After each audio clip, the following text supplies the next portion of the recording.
Աստվածաշնչյան ընթերցանություն ամեն առավոտ Չարլզ Սպերջեն նոյեմբերի 16 Տերն իմ բաժինն է, ասաց իմ հոգին, Ողբ Երեմիա 3:24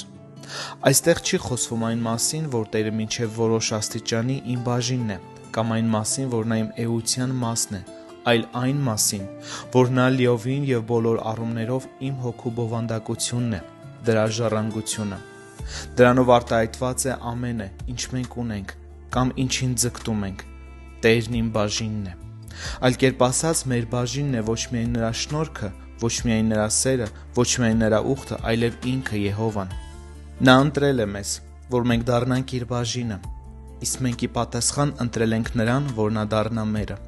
Ճիշտ է այն, որ Տերը պետք է առաջինը մեզ համար ընտրի մեր ժառանգությունը, հակառակ դեպքում մենք երբեք իրեն չենք ընտրի ինքներս, բայց եթե մենք ընտրված ենք ընտրողական սիրո սկզբունքով, մենք իրավունք ունենք երգելու.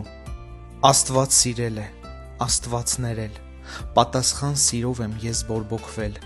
նա ինձ ընտրել է ժամանակից առաջ, ես էլ իրեն եմ ընտրում փոխադարձ։ Տերը մեր կատարյալ բավականությունն է, նա չցամաքող աղբյուր է, և լինելով ամենաբավ իրենում, ամենաբավ է մեզ համար։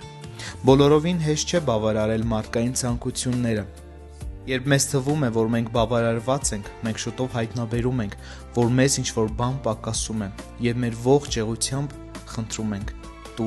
տուր, սակայն ամենը, ինչ մենք կարող ենք ցանկանալ, պարունակում է մեր աստվածային բաժնի մեջ։ Այդ պատճառով մենք հարցնում ենք.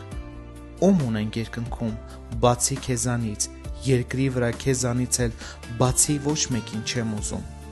Եկեք մխիթարվենք Տիրոջով, նա կանչում է մեզ իր ուրախության գետից խմելու։ Մեր հավատը տարածում է թևերն ու ճախրում, ինչպես արծիվ, դեպի իրական ապաստարանը,